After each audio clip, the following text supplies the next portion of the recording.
Sunshine. I'm Coy Wire. This is CNN 10, where we simply tell you the what, letting you decide what to think. Happy Earth Day, Tuesday, April 22nd. More on that in a moment, but we do start with some solemn news today as people around the world continue to mourn the death of Pope Francis. He was 88 years old.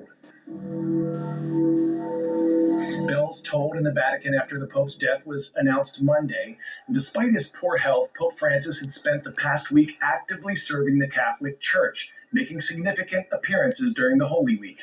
He was discharged from the hospital less than 1 month ago after a 38-day battle with pneumonia. Just hours before his death, he made a surprise appearance on the balcony of St. Peter's Basilica for an Easter blessing. Buona Pasqua. Pope Francis was known for many firsts in the Catholic faith. He was the first non-European pontiff in nearly 1,300 years, born to Italian migrants in Buenos Aires. He was the first Latin American pope elected in the church's history. He was also the first pope to choose the name Francis, after the Catholic saint who's known for his compassion for the poor and love of nature. Pope Francis was known as a modernizer of the church. He was outspoken about humanitarian crises like migration, war, and climate change. It seems clear to me also that climate change is a problem we can no longer be left to a future generation. Pope Francis also sought to lead the church's clergy with a more compassionate and inclusive approach, in part for people who got divorced and for those who are part of the LGBTQ community. He authorized priests to offer blessings to same-sex couples, and he also worked to give greater roles to women working in the Vatican. He will be remembered for taking bolder actions than most popes. In 2016, he washed the feet of Middle Eastern refugees, saying, quote, "Gestures speak louder than words or images," unquote. In March of 2020, he held a striking moment of prayer during the COVID-19 pandemic before a completely empty St. Peter's Square. In his final Easter address, Pope Francis called for an end to violence worldwide and prayed for a ceasefire in Gaza and the release of Israeli hostages. Whether you are one of the more than 1 billion Catholics around the world or not, the Pope was an advocate for so many different people who are suffering. And to honor that, I'll leave you with one of his more memorable quotes. "A little bit of mercy makes the world less cold and more just." Pop quiz, hot shot. What big cat is named after an indigenous word meaning he who kills with one leap? Leopard, puma, cheetah, or jaguar?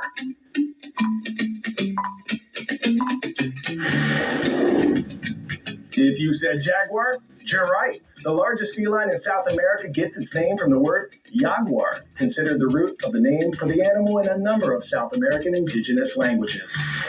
Today is Earth Day, and while some of you may be celebrating by helping out with a community service project or maybe just recycling that soda can, CNN's Bill Weir is witnessing a conservation project years in the making. The jaguar is the largest big cat in South America, but their natural habitat is shrinking rapidly. Jaguars are no longer found in half of their traditional environments, from the southwest U.S. to central Argentina. Now, conservationists led by the former CEO of Patagonia are on a mission to revive Argentina's dwindling jaguar population with the help of a wild-born jaguar named Minnie. Our Bill Weir takes us along on her incredible journey. Check it out. This beautiful big cat is a wild jaguar. She's smaller than most, so they call her Minnie. And a vet just sedated her ahead of a critical mission that could have a huge impact on her entire species. The first couple times you went through this process, it must have been exhilarating. It's exhilarating still, but so many things can go wrong. So you're worried? So I'm worried about everybody. Minnie is set to become the first wild-born jaguar to be relocated for the purposes of conservation. I saw you combing her hair like a mom. It's a little like that. Yeah. It's a little like that.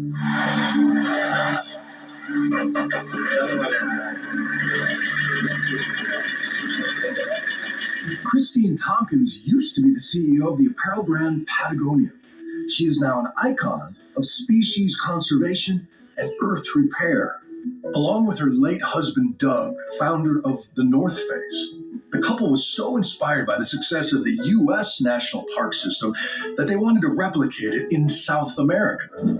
Fueled by a burning desire to protect the Patagonian wilderness from the ravages of cattle ranches and soy plantations, they purchased 2 million acres in Chile and Argentina. But that didn't feel right.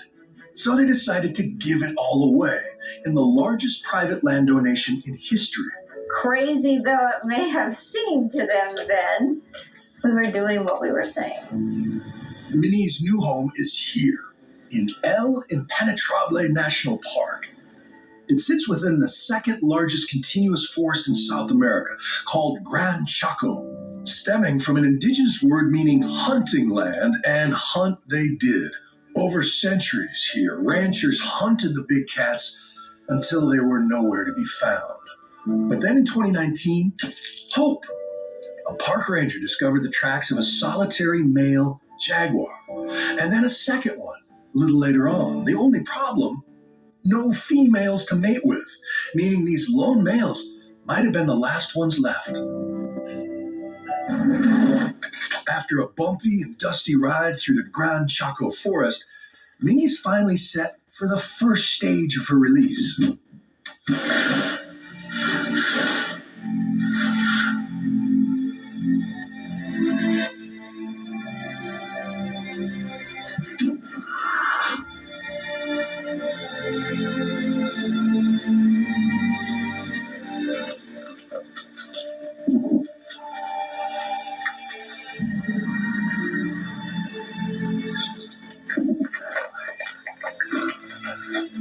She spends 5 months in this enclosure adjusting to the drier forests of El Impenetrable. Now, with regulatory approval cleared, she's free. But no pressure, Minnie. If she successfully managed to mingle with one of those 2 males, the region's top cat could be back. So many species were gone, and now I can honestly say this, they're back, and they're thriving. I mean, we're really proud of what we're doing, and we're not going to stop it, but we need to be looking at a continental scale. This is the Hail Mary pass of conservation. And that's how I see it. Yeah. And I'm 74, so I'm not going to see the end of this, but I'm happy about that.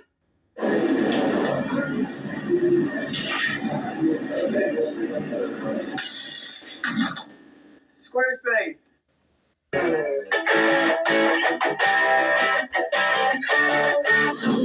Today's story getting a 10 out of 10. Humanoid robo-runners versus real humans in a half marathon. More than 20 bipedal robots and their human helpers competed against thousands of humans in the world's first humanoid half marathon over the weekend in China. And although the tech was impressive, whether physically imposing or not so much, their ability to run was also impressive, but again, not so much. The humanoids got destroyed by the winding course with sloping hills, also by their need to change batteries during the race. Get that robot a reboot or some sleep mode stat.